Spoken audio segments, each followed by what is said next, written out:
From my mother's book. अब अपनी mother की बुक जिन्होंने जो 2 महीनों में उन्होंने लिखा था, लगभग 2 महीनों में, ठीक है, उसमें से ये कोट कर रही हैं और कहती हैं आई हैवन फॉरगॉटन, इनकी मदर कहती हैं I haven't forgotten what it's like to be young, all the hopes and anxieties and the sensation in everything you do is going to advance or wreck your life, no in betweens when you are young. तो इनकी mother अपनी book में लिखती हैं कि आई haven't forgotten, मैं कभी भूली नहीं what it's like to be young, कि यंग होने का कैसा एहसास होता है मैं कभी भूल नहीं पाई। All the hopes and anxieties, hopes मतलब आशाएं, एंगजाइटीज़ मतलब चिंताएं, एंड सेंसेशन मतलब एक तरह की संवेदना, सनसनी भी कह सकते हैं, संवेदना भी कह सकते हैं, उत्तेजना भी कह सकते हैं। तो हर चीज़ में जो आपकी आशाएं होती हैं, चिंताएं होती हैं, संवेदनाएं होती हैं या उत्तेजनाएं होती हैं, जो भी आप रखते हैं, यू डू, आप जो भी करते हैं, is going to advance or wreck your life, वो या तो आपकी लाइफ को एडवांस करेगी, ठीक है, या तो आपकी लाइफ को रैक करेगी। एडवांस करना मतलब आगे लेकर जाएगी आपकी लाइफ को, या तो आपकी लाइफ को बर्बाद करेगी। तो चॉइस आपके हाथ में है। नो इन बिटवीन्स, बीच में कोई चीज़ रह ही नहीं जाती व्हेन यू आर यंग, जब आप यंग होते हैं बीच में कोई नहीं चीज़ रह जाती। इन बिटवीन्स का मतलब के बीच में, ठीक है। My ambition was to go on a stage, मेरा एम्बिशन था कि मैं स्टेज पर जाऊँ। My sister and I took dancing lessons and practise difficult steps, मेरी सिस्टर और मैंने डांसिंग लेसन्स भी लिए और प्रैक्टिस की डिफ़िकल्ट स्टेप्स, जो मुश्किल होते हैं dance steps. In those days I thought I would be a famous actress, it was all a dream of course. उन दिनों मैं ये सोचती थी कि मैं एक फेमस एक्ट्रेस बन जाऊंगी, लेकिन ये सपना था, ऑफ कोर्स ये सपना था। ऐसा इनकी मदर अपने नोटबुक में लिखती हैं, वही इन्होंने कोट किया है।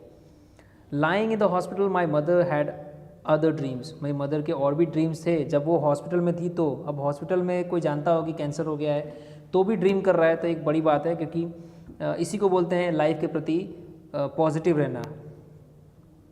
वन मॉर्निंग शी अवोक, अब किसी सुबह वो उठी and told me of a dream, उन्होंने अपने सपने के बारे में बताया अपनी बेटी को, मतलब राइटर को। She had seen a man fall from a roof, उन्होंने उस सपने में देखा कि एक आदमी रूफ से गिर जाता है। All that day her thoughts were of falling, और पूरे दिन वो उस फॉलिंग मतलब गिरने की घटना की बात करती रहती हैं और उनकी सोच हमेशा उसी बारे में होती है। Don't be afraid, I reassured her, अब ये राइटर ने उनको विश्वास दिलाया कि आप इतना मत डरिए, of course I will catch you, okay, for all those years when I was growing up you caught me, ठीक है। नाउ इट्स माई टर्न, अब मेरी बारी है, ठीक है। Her face relaxed under the oxygen mask, उनका फेस एक तरह से ऑक्सीजन मास्क के अंडर रिलैक्स लग रहा था।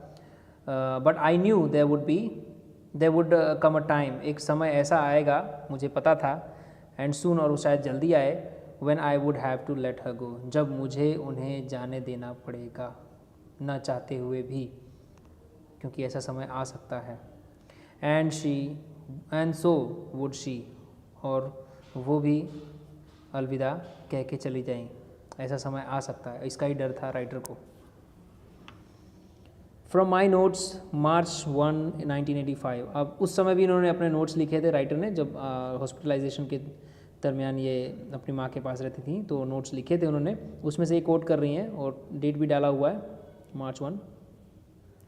कोट करते हुए कहती हैं, she is very weak and her breathing is irregular, hospitalisation के समय इनकी मदर बहुत वीक हो गई थी, कमज़ोर हो गई थी, और उनकी जो ब्रीदिंग थी, यानी कि जो सांस लेने की प्रक्रिया थी, वो इरेगुलर हो गई थी, ठीक से सांस नहीं ले पा रही थी। But her spirit is still connected to the world, लेकिन उनकी स्पिरिट, उनका जो जज्बा था अभी भी वर्ल्ड से कनेक्टेड था, या आप कह सकते हैं उनकी आत्मा अभी भी वर्ल्ड से कनेक्टेड थी।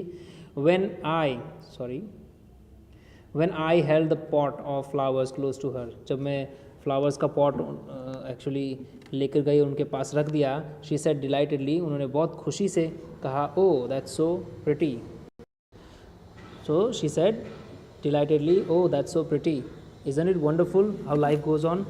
उनकी मदर ने कहा कि ये कितना सुंदर है, ये जो फ्लावर पॉट है कितना सुंदर है, isn't it wonderful how life goes on. और कितनी कितनी अद्भुत बात है, लाइफ ऐसे ही चलती रहती है। The next to last evening of my mother's life, she stared out of the window into the blackness. अब जब बार लास्ट इवनिंग की बात कर रही हैं, इनकी मदर की लाइफ की जो लास्ट इवनिंग थी, she stared out of the window into the blackness. वो विंडो के बाहर देख रही थी ब्लैकनेस में। ब्लैकनेस का मतलब ऑब्वियसली इवनिंग का टाइम था, तो इट वाज डार्कनेस आउटसाइड। तो उस टाइम क्या पूछा, आई आस्क्ड हर, मतलब राइटर ने अपनी मदर से पूछा, what are you looking at, आप कहाँ देख रही हैं? शी रिप्लाइड नथिंग, कहीं नहीं देख रही। I said well look at me, ठीक है तो मेरी तरफ देखिए, okay. More than anything else, I wanted her last moments more than anything else. मतलब ये चाहती थी कि इनका जो लास्ट मोमेंट है ये बस मेरी तरफ ही हो, मतलब मेरे साथ गुजरे, ठीक है, मेरी तरफ देखें, मुझसे बात करें। लास्ट मोमेंट कुछ इस तरह से होना चाहिए था। I wanted them to be spent looking at the face of someone who loved her. और ये राइटर क्या चाहते थे कि वो इनकी आंखें, यानी कि ये उसको देखें, उस व्यक्ति को देखें या तो उसके फेस को देखें जिससे ये बहुत प्यार करती है, इसलिए वो चाहती थी कि ये मुझे देखे, okay. The summer after my mother died when the first yellow lily appeared। इनकी मदर की डेथ के बाद जब समर यानी कि ग्रीष्म ऋतु आती है, तब लिली मतलब लिली फ्लावर वो अपीयर होती है, मतलब दिखाई देने लगती है।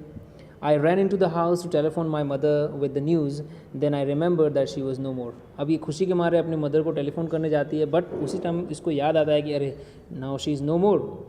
Even now I keep thinking of things I ought to tell her।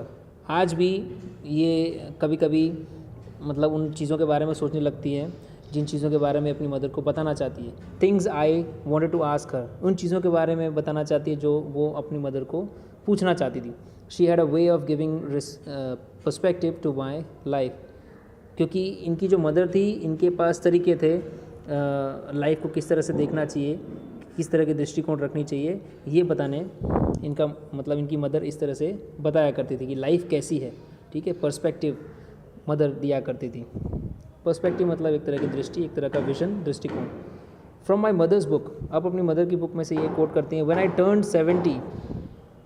अब इनकी मदर लिखती हैं, when I turned 70 someone asked me how it felt to have arrived at such an age, well even though my body is in the same.